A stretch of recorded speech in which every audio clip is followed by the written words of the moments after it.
Hi guys, and welcome back to my channel. Today we're gonna make something crazy and I'm super excited. I teased it already on my Instagram, so if you're following me there and check out my stories, you already know what's up today. We're gonna make a rainbow organza dress. I was so excited to start this project because I found this fabric right here. This is just a polyester organza, like nothing super expensive, but it's just like the colors. I just absolutely fell in love with this gradient right here, so I was like, I'm just going to try to make something out of this that also looks amazing, even though it is just polyester, which I typically don't really like because of the sheen it has. But I thought maybe I can make something that, regardless of the sheen, looks luxurious-esque, kinda. I don't know. So we're very open-minded today and we're gonna start making a very cute ruffled rainbow dress. I already made my sketch, so super colorful and, you know, a lot of ruffles and stuff. The only downside to this fabric, it looks super opaque here. Obviously, once you have just one layer of it, it's not opaque anymore. And I, for some reason, did not foresee that. So when I put this on my underlayer, which is brown, I'm gonna tell you more about that decision in a second. This is what it looks like. It looks like a whole sunset. Like, I'm totally fine with how it ended up looking. It was just not exactly what I pictured, which is fine, we're gonna make do. Why did I choose the brown underlayer? This one right here. I thought when I was first designing that, I'm gonna make a slip dress or something similar to that, and I'm just gonna use any brown knit that simulates skin color. So I went online, went shopping. It was before Christmas. I thought that I would switch around last week's project and this week's project. That's why everything was a bit on short notice, so I just got the first thing that looked like it would work, and it was this Ottoman knit right here in this brown color, which looks super nice. So that's what I got, and it's a good quality. It's cotton, very nice. Thought I'd make an underdress and just make the rainbow dress transparent and to be put on top of that underdress. Turns out I changed my mind, who would have thought? And now I'm not gonna make a underdress anymore, but I'm going to sew this underlayer into my dress and just have the rainbow chiffon on top of the Ottoman knit, which looked like a good idea first, but oh no. If you decide for your underlayer, do not choose knit whatsoever. I got the fabric already. I was like, might as well before like getting another fabric. Bad decision, because organza is difficult to work with as it is because it's flimsy. It moves weirdly. It just does whatever it wants, and it's never gonna look the same as it looked when you cut the pieces out. And then having that and have it basted on top of these curved pieces of knit that are stretchy in themselves is just a total nightmare. So if you can, do not what I did. Use a non-stretchy underlayer, because this is not stretchy now anyways because of the organza. Use something that might not be brown if you want to have the sunset gradient. That's what I call it now, just to make myself feel a little better. You can obviously also use a brown color, but use white or something white-ish so that this actually looks like this and not like this. Okay, another thing that I did, I basted, as I already said, the pieces on top of each other, and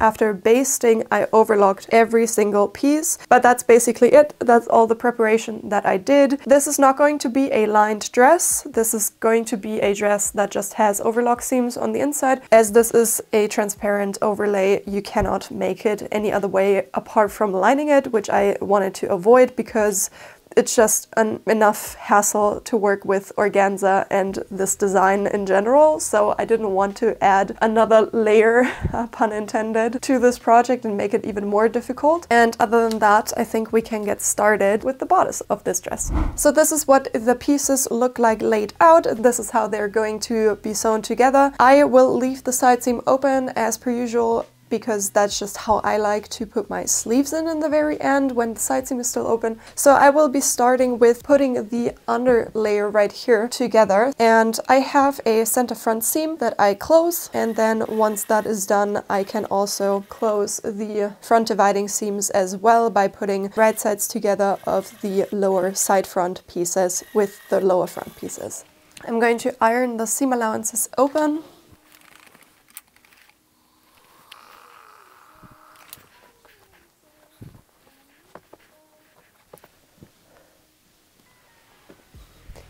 And now I can put the upper front and the upper side front together. As you can see, these pieces are super curvy, so you'll find a bust notch here in the middle of the curve of this piece, and then the corresponding notch in this piece as well. But once you have that, it's fairly easy to pin these together and to match up the seam, so it should be easy enough to put these together. For this here, I'm going to iron the seam allowance into the front piece right here, because then the ditch of the seam just lays nicer in my opinion. And to do that, I probably have to cut into the seam allowance, especially for the front piece.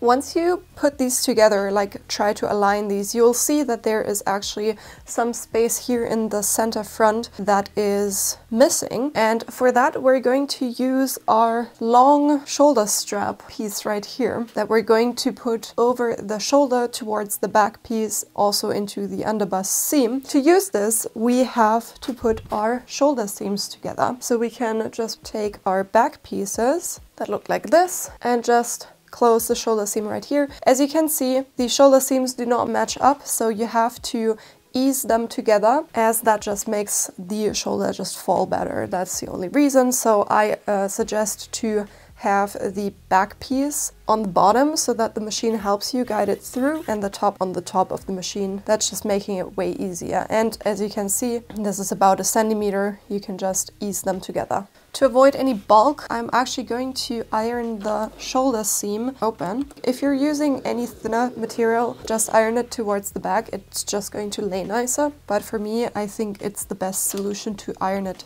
open, just to avoid any unnecessary bulk at that area. So because I have rainbow overlock thread, I'm thinking of actually finishing the strap right here in the front neckline just with the overlock thread. So this is where it's going to get attached, right? The front shoulder strap seam right here, and then the back shoulder strap seam over there. And this is going to be the neckline with a deep V here in the front. So I'm thinking to just have both layers, the organza and the cotton knit, on top of each other, and then on this edge here I'm going to overlock it basically like this, just minus the basting stitch, and do that as a finish. Obviously you can do right sides together and then turn it right sides out to have a clean neckline here in the front. You do whatever you want, honestly, but because I have this beautiful rainbow overlock thread, I'm thinking of just doing it that way.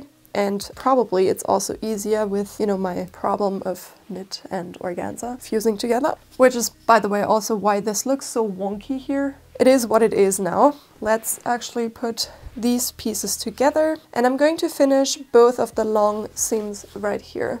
Okay, I managed it somehow. It looks fine, it also measures correctly, and it didn't warp any weirdly. I made sure of that. Before we sew this onto the front piece though, we have to ruffle our panels right here that we cut out of the organza. So this is somewhat double the length. It's just selvage to selvage, 10 centimeters wide plus seam allowance. I'm just going to ruffle this with my ruffle foot and make this to this length right here, and then we're gonna continue. Obviously I'm gonna do the same for the other side.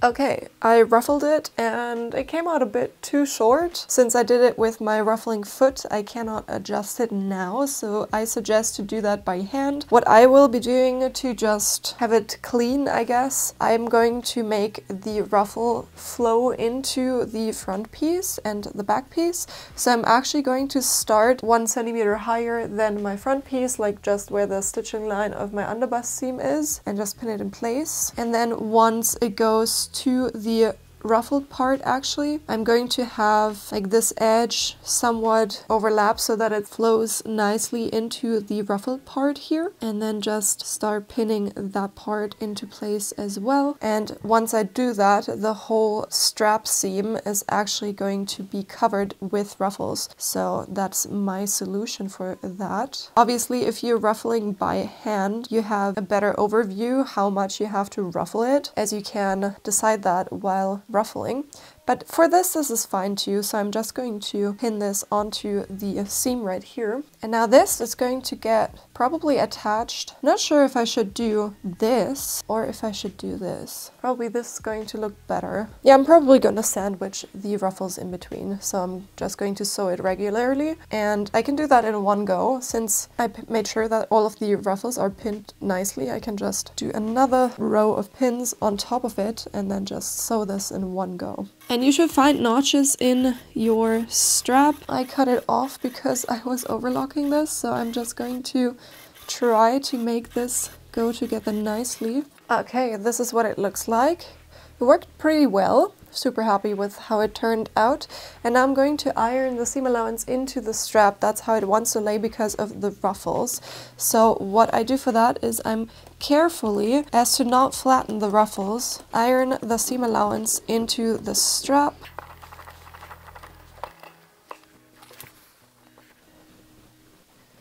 Like that.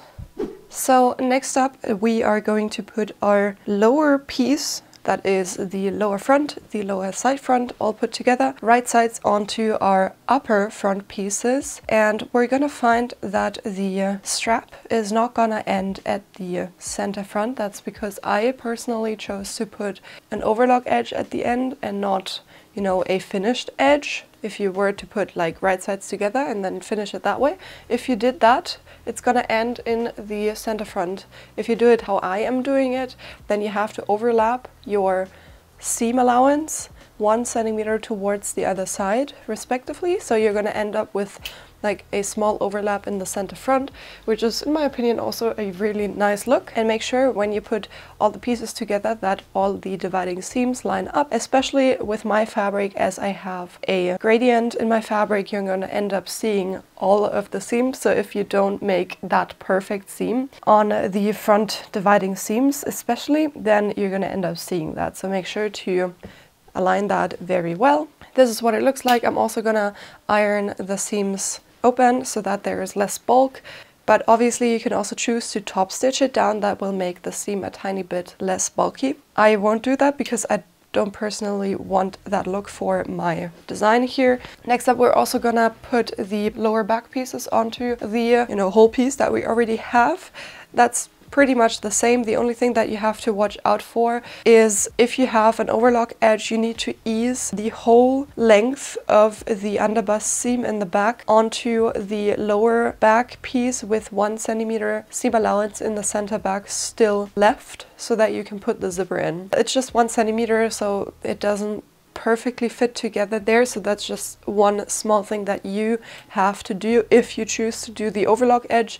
If you do the finished nice edge, then that's not an issue. It will end in that stitching line here in the center back anyways. And now the whole upper piece is finished. I think it looks really, really nice. I'm very excited about that. And we can start working on the sleeve. As you can see, we still have our side seams open, which we're going to leave open until we have the sleeve in. But for the sleeve, we have a slit. So that's what we're gonna work on next. This is what my sleeve looks like. As you can see, I already cut into the slit down here in the hem of the sleeve.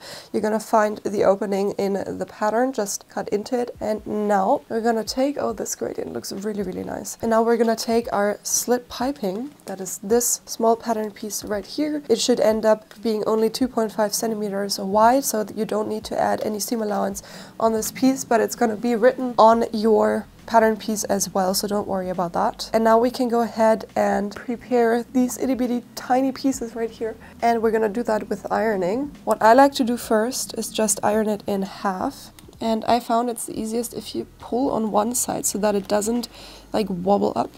And now once you've done that, you want to iron one side towards the center fold again. And it's also super helpful if you work with pins here, just so that it just stays in place, because it's really a hassle to do that, at least with my organza. If you were doing that with like silk organza or voile, something like that, it's just so much easier because the fabric irons well. But with like synthetic organza, it's just very difficult. So that is our piping prepared. As I said, if you use anything else then polyester organza, you should be fine. Now we're gonna go ahead and open our slit so that it forms more or less one continuous line, just like that. It's gonna bulk up here in the center at the tip of the slit, but that's fine. We can work with that. Just have this one continuous line like that. And now we're gonna put our slit piping, the right side of this piping, onto the wrong side of our slit, because then once we flip it over, you're gonna have nice top stitches on the right side of your slit. You can do it the other way around and try to stitch in the ditch so that you have no top stitches on the right side, but I'm not gonna do that for this project with this fabric because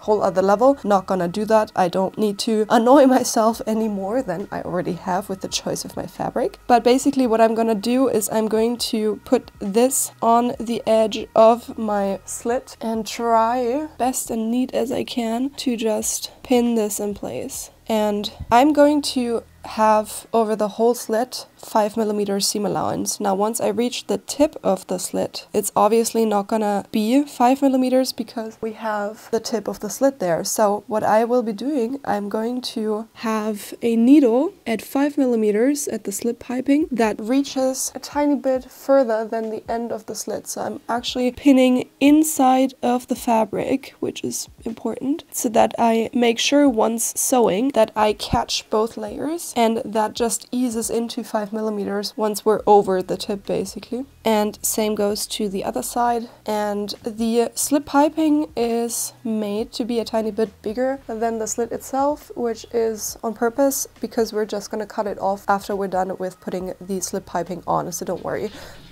That's my cat.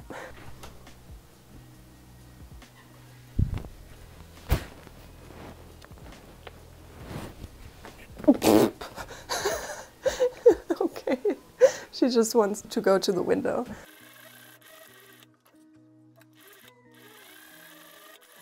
And now this is what it looks like. As you can see, I just caught the upper edge here. So now when I flip this over as prepared with the iron, I should be able to just cover the tip of my stitches and have a neat piping.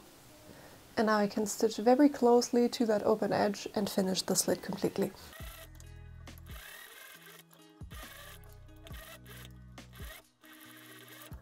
Okay, this is what it looks like now. Just have it lay towards the wrong side of the fabric, and then you want to have your slit open towards the back.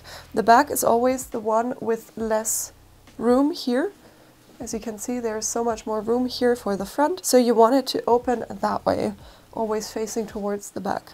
I'm just gonna give it a good press. And then you want to put your other side right on top here. And the slit piping will be folded towards the wrong side. We can go ahead and also prep that in ironing it first. I'm quickly going to flip it around, right sides out again. And you should find that it perfectly ends up here. If it does have any folds on top there, you might be able to iron them out. So that is what it looks like. Now we need to add another small seam up here that is just a triangular shape. So right here we just want to go like this, like diagonal, and just sew over here and add a bar tack so that this stays in place. And that is what it looks like. Let's just trim the hem.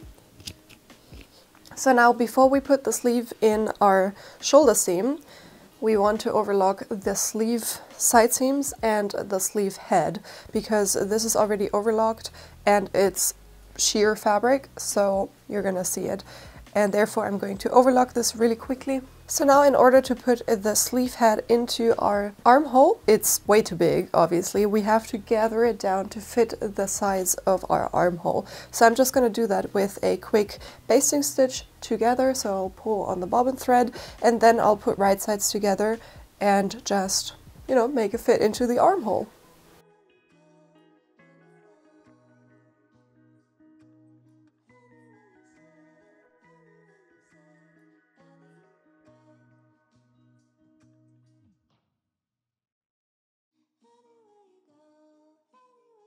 Okay, what I managed to do, which I'm pretty happy about, is that I did a gathering stitch that gathered everything here to ruffle up basically, but the stitching line lays flat. So I don't have any sewn in gathers at all. It's all laying flat, which is super, super neat, as all of this will be visible. So I thought that it might look really, really nice if you have like this underlaying ruffle of the seam allowance underneath. I'm just taking out my gathering stitches because you can still see that from the outside. You have this underlaying ruffle under the sleeve here in the shoulder seam, which also looks really nice actually. You don't want to iron it, you just want to steam it over towards the sleeve, and the ruffles are gonna lay over that anyways. So I think that's a really nice detail. Let's quickly do that for the other sleeve as well. And now the sleeves are in place and we can go ahead and close the side seam in order to put the cuffs in and then finish the whole sleeve situation here. So let's put right sides together, and you want to close all the way down to the waistline.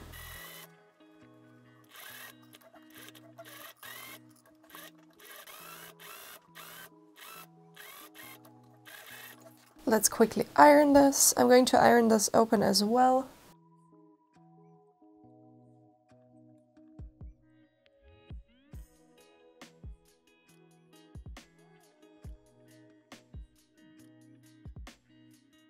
Oh my god, I just thought that I did a big mistake and put my sleeves in the wrong way, but then I realized that I had my bodice laying like with the back facing up, and now it's correct. I just like that just would have really, really like diminished the joy in sewing this. Okay, everything's fine.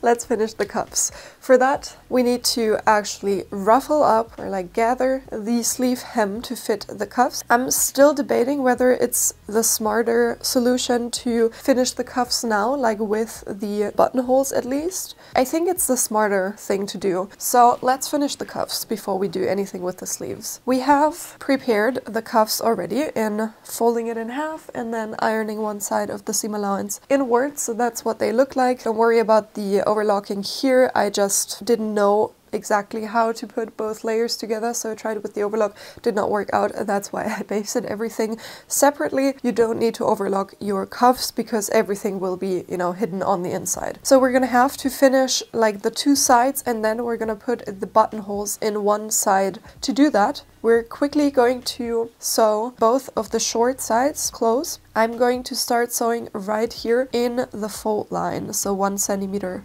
lower, because I personally just have an easier time finishing the cuffs once put on the sleeves. So I'm just gonna sew from here down, same goes to here, all the way down. Now let's turn these over. Actually, I like to clip the upper edge here, and now we can turn this over, and now we're gonna iron this flat, making sure that the ditch of the seam is visible on the side without the ironed fold in.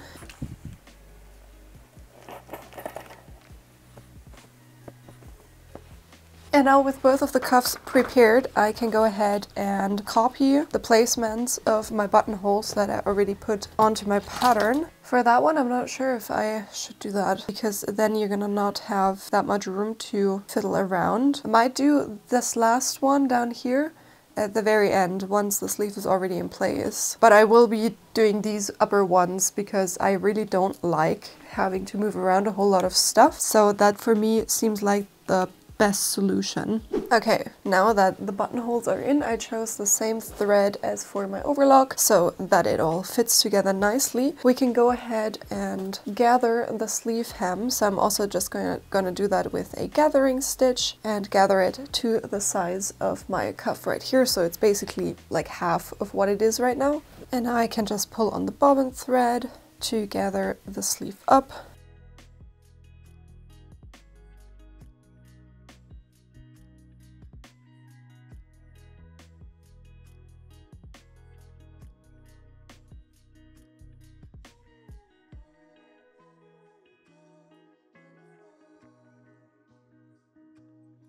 And now I want the unironed side, which is my wrong side, as you can clearly see by the bobbin thread that I used. I want the facing side to sit on the wrong side, on the inside of the sleeve. So then once I turn everything right sides out, the fold that we ironed in here, this one, lays on the outside of the sleeve, and I can make a nice edge there. And this is also why I didn't put the last buttonhole in. I'm gonna do that once the cuff is in place. For this now, it's also super important to check if you have the right cuff, basically. You want the piping that is folded over, so the piping that lays on the front side of the sleeve, to line up with your buttonholes, because then once everything is in place, it's gonna end up laying like this. And now you can go ahead and sew the cuff onto the sleeve.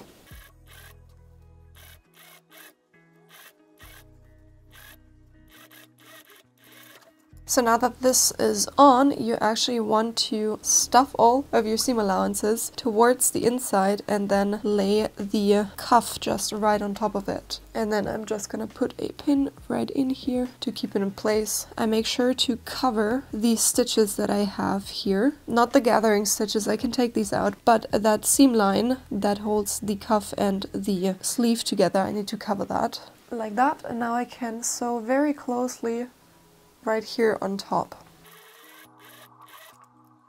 And now this is what it should end up looking like, and I can go ahead and add the last button hole right there. Okay, so as you can see right here, my bodice is now done and we are going to move on to the skirt. I cut out, I think, 2 panels of the organza. That's just selvage to selvage, 62 centimeters, so 60 centimeters length with 1 centimeter seam allowance on either side. I will be splitting 1 panel in half because I have an uneven number of panels, and therefore, since I have a center back, I will also have a center front, which I don't necessarily want. So if I split the back panel in half, I have 2 side seams and a center back rather than a center back and a center front. So that's what I will be doing. If you have an uneven number of panels, so 3 for example, you don't have to worry about that because then you automatically have no center front. So what I will be doing now is just put my front panel right sides together to my side seam, close this, overlock this, and then do the same for the other side seam so that I have 1 continuous panel for my skirt. I also overlocked the hem. So now we're going to gather the waistline right here to fit the waistline of our bodice. For my underskirt, I chose to do a circle skirt because I just want to avoid any bulk in the waist area on top. And now I can go ahead and put the side seams together like that, have the center back open, and then we can put the gathered overlayer onto this and onto the waistline. Okay, let's put this together. I like to have my bodice facing towards me, and then I'm gonna put both layers on top. First off, I'm gonna start with my overlay. The side goes together with the side seam. And this is not gathered perfectly, that's fine. I'll make do once I'm under the sewing machine. So like that. And now I can put over top of that my circle skirt. And I can go ahead and put the waist seam together.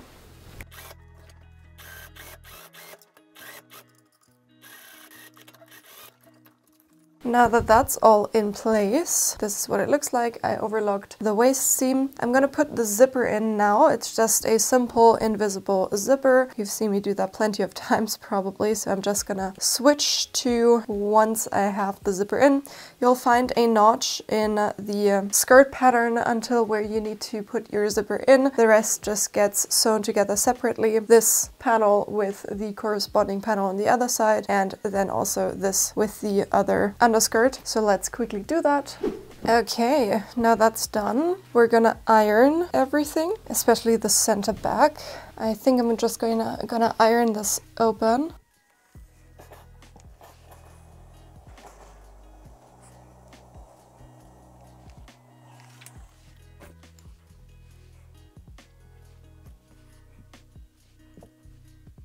And that's it already for today's video. I hope you enjoyed. I am super excited to see this on, so I'm going to show you in the very end as per usual. If you haven't already, please go ahead and subscribe to my channel and ring the bell so you'll get notified every time that I post. I post every Sunday, so you can keep an eye out for that. In the meantime, I post lots of reels, shorts, and whatever you call that on Pinterest all around my projects, so go ahead and check out my social media and give me a follow there. That is Instagram, YouTube Shorts, and Pinterest, as I just mentioned. And the most direct way to support me and keep videos just like this coming is to just check out my Etsy store. A link to that is in the description down below. You'll find the pattern for this lovely number as well.